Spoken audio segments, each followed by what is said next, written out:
मैं कहता हूँ कि अपने अवगुणों को बख्शाने के लिए जाया करो। कहने की भी जरूरत नहीं, जबान से कहने की जरूरत नहीं, सच्चे दिल से अगर तुम जाते हो तो तुम्हारे वहाँ प्रवेश करते ही तुम्हारे अवगुण दूर हो जाएंगे। प्यारी साध संगत जी, राधा स्वामी जी कहते हैं गुरु के प्रति सच्ची श्रद्धा और गुरु के प्रति सच्ची लगन हमारे जीवन को सफल बना देती है। तो जो आज का सत्संग का विषय है उसमें महाराज जी ने बताया कि अगर हम सतगुरु के प्रति सच्ची श्रद्धा और मन में उनकी भक्ति रखते हैं तो हमारा जीवन किस तरह सफल हो जाता है। तो देखिए महाराज जी ने बहुत ही अच्छा सत्संग फरमाया है। कृपया आप सत्संग को आखिर तक सुनकर पुण्य के भागीदार अवश्य बनिए। तो चलिए सत्संग को शुरू करते हैं। राधा स्वामी। एक बार एक नाई था राजा के, वो बाल काटने के लिए गया। जब राजा की हजामत करने लगा तो देखा उस राजा के कान बड़े बड़े थे। राजा के कान देख लिए उसने। राजा कहने लगा एक बात सुन ले मेरी, अगर मेरे कानों के बारे में तुझे कहीं बार जिक्र कर दिया ना तो फांसी तुड़वा दूंगा तुझे। बोले और तेरी जबान कटवा दूंगा कि तू बोल ही नहीं पाएगा। फिर बोले ना नहीं बताऊंगा। अब बात बता दी। नाई का काम होता है ज़्यादा बात करना, उसको ज़्यादा बात करने की आदत थी, उसकी उसके आगे, उसकी उसके आगे। हमें भी होती है ना बहुतों में, सबको बता के कहती है भाण तन्ने बताऊँ और ना बताइए। सबको खुद बता के आओगी और सबका आगे एक परहेज करवा देगी और किसी ना बताइए, तेरे आगे बताई से उसकी खास बनी रहेगी सबको बता के। तो क्या किया, वो जो गया घर गया बेचैन। क्यों बेचैन नहीं होगी, वो बात आफरा आ गया पेट में, हवा भर गई। घरवाली बोली क्या बात है, राजा के पास गया था, दान दक्षिणा भी अच्छी मिली होगी, लेकिन तू तो उदास है। बोला ना कोई बात नहीं, सोया तो करवट बदलता रहा। बोली कि है कोई बात, आज है नींद में नहीं आ रही। सुबह को उठ के गया दुकान में गया, वहाँ भी वही बात। उसका एक मित्र आ गया, सोचा इसको बताऊँ। फिर बोला कि मित्र को कभी किसी को कह दे और तेरी जबान कटे नहीं। अगले दिन थैला उठा के रिश्तेदारी में चला गया कि वहाँ बता दूंगा, कौन बताएगा। वहाँ गया, रिश्तेदार भी तो उसी राजा के उसमें आते हैं, ये बता देंगे ना। बहुत परेशान हो गया, खाना पीना छूट गया, नींद छूट गई कि आदत, उसकी आदत छोड़ना बड़ा मजबूरी हो जाए इंसान की, आदत नहीं छूटती। उसने सोचा किसको बताऊं। चलते चलते जंगल में गए, बड़ा सा पेड़ देखा, चारों तरफ देखा कोई नहीं है। आहिस्ता सी पेड़ के पास आके कहने लगा पेड़ तेरे को बताऊं, राजा का गधे के कान लगे हुए हैं, राजा के गधे के कान लगे हुए हैं। आफरा उतर गया, घर आ गया। एक लकड़हारा था, लकड़ी काटता था, वो गया जंगल में, देखा बड़ा पेड़ था, उसने उसी पेड़ को काट लिया। काट के लकड़ियां लेके बेचने के लिए लाया। बाजार में जब उस लकड़ी को तोल गया तो लकड़ी को मिस्त्री जब रंदा लगाने लगा तो लकड़ी बोलती है मेरा राजा के कान गधे के हैं। बात फैल गई कि लकड़ी बोलती है, सब सुनने के लिए आए कि क्या, नोला लकड़ी बोलती है, नोला राजा के कान गधे के हैं। बोला भाई लकड़ी बोल रहे तो सच्ची भी बात होगी। बात फैलती फैलती राजा के पास गई।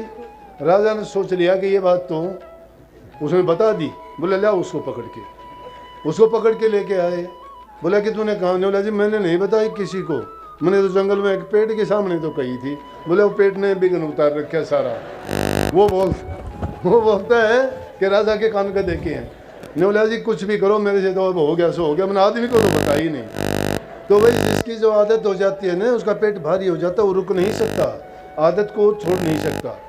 लेकिन फिर भी स्वामी जी महाराज कहते हैं कि बहुत पुरानी आदत हो गई, सत्संग करते बहुत दिन बीत गए, अब तो पुरानी आदत छोड़ दो, धीरे धीरे करके छोड़ दो। अच्छी बात यह है कि जीवन सुखी आपका होगा, शरीर की तंदुरुस्ती आपकी होगी, घरों में सुख शांति आपके रहेगी, जीवन सफल आपका होगा। ये जीवन जियोगे तो यहाँ भी सुखी होगे, और इसको भी छोड़ के जब जाओगे तो वहाँ भी अगर मुक्ति नहीं होगी तो स्वर्ग और बैकुंठ से तो आगे जाओगे कहीं ना कहीं, जहाँ ना कोई चिंता होगी, ना कोई तुम्हें किसी प्रकार की किसी से ईर्ष्या होगी। हम उस परमात्मा की अंश हैं, जो गुण उस मालिक में है वो गुण हम में भी है। किसी के साथ द्वेष ना करो, ईर्ष्या ना करो, समभाव रखो, अपना आपा सुधारने की कोशिश करो, दूसरे की ओर ध्यान ना दो। हम अपनी ओर तो देखते नहीं हैं, दूसरों की ओर ज़्यादा ख्याल करते हैं। लेकिन सतगुरु का वचन ऐसा है कि जो सबके लिए हितकारी, गुणकारी और लाभकारी होता है, उसमें कोई पक्षपात की बात नहीं होती। वो सबके लिए जिस प्रकार से तरवर सरवर संत जन चौथे वर्ष में परमार्थ के कारण ये चारों उदाहरण दे, जिस प्रकार से दूसरों के हित के लिए ये चार चीज काम करती है ना, ये दूसरों के हित के लिए करती है। दूसरों का हित करते करते उसका खुद का हित अपने आप हो जाता है। और एक बार जब हम अच्छा करने की आदत डालते हैं तो वो आदत ही हमारा नियम बन जाता है, वही हमारी प्रकृति बन जाती है। इसी प्रकार से उस नाम में भी मन लगा के, चाहे आप 2 मिनट के लिए शुरू कर दो, चाहे 2 मिनट के लिए। हालांकि नाम की दीक्षा देते वक्त हम कहते हैं कि दोनों टाइम हाजिरी लगाओ, 5 मिनट 10 मिनट बैठो। आपको 5 और 10 मिनट भी बड़ी लगती है। क्यों लगती है? कि नाम में आपकी रुचि नहीं है। संसारी बातों में निंदा करने के लिए अगर बैठ जाओगे, घंटों तक आपके पास कोई कितनी चुगली करता रहे, आप आराम से सुनते रहोगे। अगर तुम सिनेमा हॉल में जाते हो, 3 घंटे तक पैसे देके जो तुम फिल्म देखते हो, चाहे वो अच्छी ना लगे तो भी 3 घंटे तक वहाँ एकाग्रचित होकर बैठे रहोगे। उसमें जो भी घटना देखोगे, उनमें रुचि करके देखोगे, आप जिंदगी भर उनको नहीं भुला सकते। लेकिन सत्संग में तुम 1 घंटे के लिए भी बैठते हो तो यहाँ की 2 बातें भी हम याद नहीं रख सकते। क्यों नहीं रख सकते? कि मन करके नहीं बैठते हैं, एकाग्रचित होकर उसको नहीं सुनते हैं, उसका गुण है उसको ग्रहण करने की कोशिश नहीं करते हैं। अगर उसको हमने सुन लिया, ध्यान दिया ही नहीं क्या है क्या नहीं है। जब उस बात को किसी को सुनते हो, सुन के उसके विश्लेषण किया करो, अपने मन में चिंतन किया करो, फिर उसका गुण और लाभ जब देखोगे तो फिर अपने आप बदलते चले जाओगे। अब क्या करते हैं, मैं देखता हूँ कि सत्संग में आके बहुत बैठते हैं, बहुत दिखाते हैं कि मैं सत्संगी हूँ, और उनका संग देखोगे तो ऐसे निकम्मे आदमियों के साथ उनका बैठना उठना, मैं कहता हूँ सारी जिंदगी भी नहीं सुधर सकते, कभी नहीं सुधर सकते। और संतों का बिगाड़ा हुआ तो कहीं भी नहीं सुधरता। अरे जो ये मैं सूरज उगता है, कोई कह दे कि प्रकाश नहीं है, मैं नहीं मान सकता। कोई खाना कहता खा के कह देता है मैं भूखा हूँ, ये मैं नहीं मान सकता। कोई पानी पी के कह दे मैं प्यासा हूँ, मैं नहीं मान सकता कि प्यासा कैसे रह गया। अगर कोई अच्छा काम करके कहता है उसका परिणाम मुझे बुरा मिला, मैं ये नहीं मान सकता। कोई खोटा कर्म करके कह दे कि मुझे उसका अच्छा फल मिला है, ये कभी नहीं माना जा सकता। लेकिन प्रभु की भक्ति और प्रभु का नाम लेके अगर कोई कहता है कि मुझे ये नुकसान हुआ, कि मेरा फायदा नहीं हुआ, तो ये बात मैं कैसे मान जाऊँ? ये भूल आपसे कैसे होती है? लेकिन दुष्ट आदमी चाहे कहीं भी जाओ अपनी दुष्टता नहीं छोड़ता है। धोखेबाज आदमी धोखे में ही जाता है। अब मेरे जहाँ मैं रहता हूँ उस आश्रम में भी मेरे पास रह के ऐसे ऐसे चोर ठग और लुटेरे बन के आगे लोग मुझे कहते हैं ऐसे ऐसे ठग थे, ऐसे लुटेरे, आपसे ये शिक्षा कहाँ से लेके गए? मैं बोला वो जन्मजात शिक्षा थी उनकी, उनको जो शिक्षा मिली जन्मजात थी। उनकी दृष्टि कभी नाम पर, भक्ति पर, गुरु पर, सत्संग पर नहीं रही। उन्होंने अपने मन के अंदर जो ख्यालात पाले, सत्संग में तुम जो ख्यालात लेके जाओगे, तुम्हारे वही ख्यालात तुम्हें वही ताकत दे देंगे। अगर तुम अच्छा और सच्चा बनने के लिए आते हो, अच्छे और सच्चे बन जाओगे। अगर तुम चोरी डकैती के लिए आते हो, अरे जिस देवी को तुम किसी और काम के लिए पूछते हो, डाकू उसके लिए ये पूछते हैं कि मुझे मेरा डाका अच्छा लगना चाहिए, शक्ति तो मिलेगी ना, क्योंकि वो शक्ति का भंडार है, वहां से मिलेगी। इसीलिए तो कह दी कि जय की रही भावना जैसी, तीन देखी प्रभु मुहूर्त तैसी। तो जो जैसी भावना लेके जाता है उसको वैसा ही मिल जाता है। तो अच्छे गुण लेने के लिए आता है। ये धरती माता है, इसी जमीन में सारी चीज पैदा होती है। ईख का देखोगे गन्ना कितना मीठा, जिससे चीनी गुड़ शक्कर बनते हैं, वो उसी में पैदा होता है। उसी के साथ में अगर तुम मिर्च का पौधा भी लगा दोगे तो वो मिर्च अपना किस प्रकार का उससे रस लेके और कितनी कौड़ी पैदा होती है।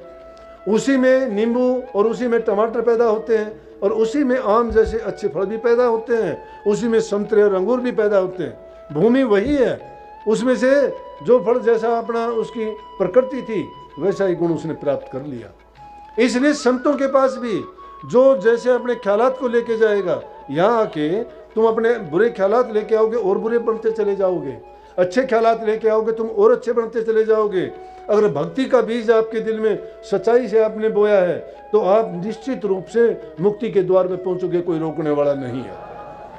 कुछ भी करो, कितना भी करो, आदमी ये नहीं सोचता कितने दिन के लिए तू ये खोटे मंदे कर्म करता है। और फिर भी जिस आदमी को कोई लज्जाहीन हो जाए ना, जिसको शर्म नहीं हो, ऐसे आदमी बेशर्म हो जाते हैं। बेशर्म को कहीं भी खड़ा करो, कुछ भी कहो, लज्जाहीन जब हो गया उसका कुछ नहीं घटता मुटता है। सच्चा आदमी खुद नजर झुका लेगा, लेकिन वो आदमी फिर भी गर्दन ऊंचा करके चलेगा। क्यों चलेगा? कि वो ये सिद्ध करना चाहता मैं ऐसा नहीं हूं। लेकिन वो कहते हैं ना, एक गंदी मछली सारे तालाब को गंदा कर देती है।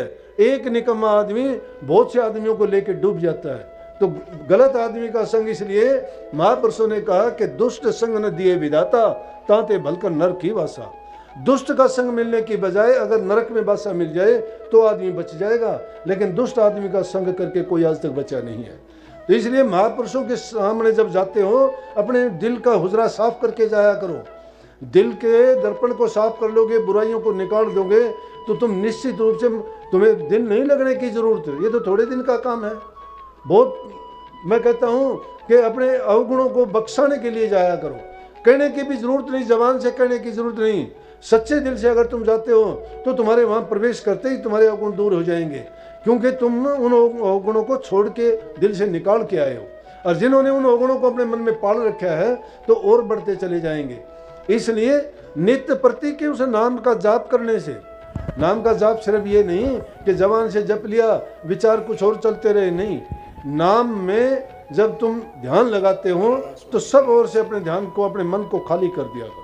कोई विचार तुम्हारा अपने बारे में भी नहीं रहना चाहिए। ये भी नहीं रहना चाहिए कि मैं सुमन करता हूँ या ध्यान करता हूँ।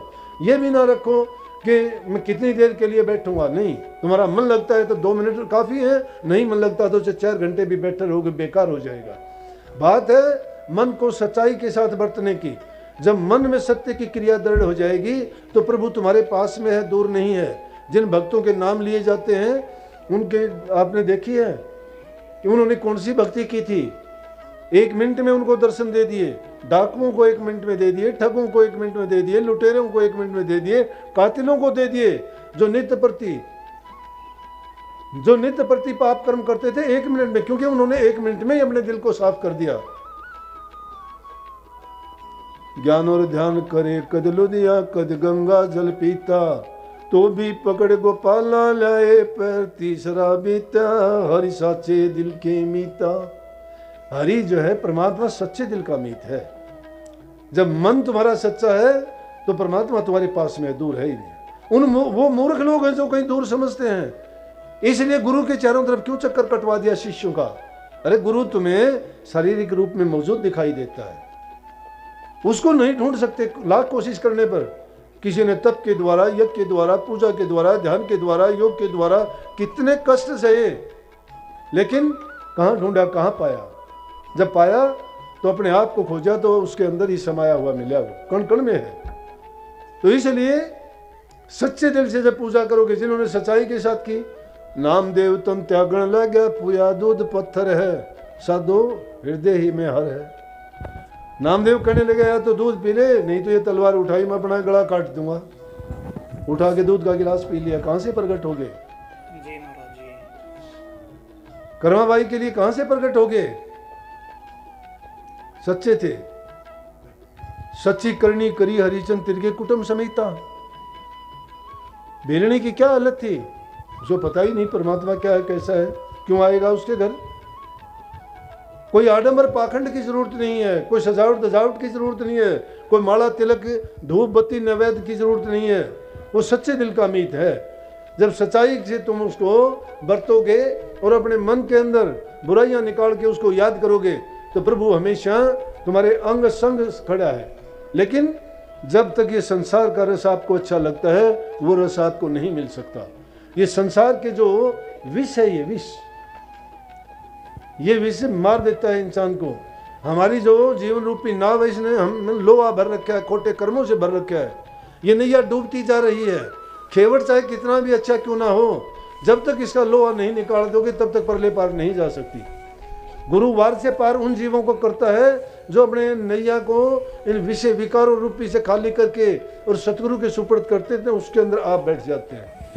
तो इस सत्संग रूपी नाव जिन्होंने किनारे लगा रखी है। सत्संग को पूरा सुनने के लिए आपका बहुत बहुत धन्यवाद। हम आशा करते हैं अपने सत्संग को बड़ा ही ध्यान से सुनकर पुण्य भागीदार अवश्य बने होंगे। कृपया महाराज जी की इन बातों को अपने जीवन में अवश्य उतारे और अपने जीवन को सफल अवश्य बनाइए। और अगर आपको महाराज जी का प्रवचन अच्छा लगा तो कमेंट में राधा स्वामी अवश्य लिखिए। मिलते हैं जल्दी एक नए सत्संग के साथ, तब तक के लिए राधा स्वामी।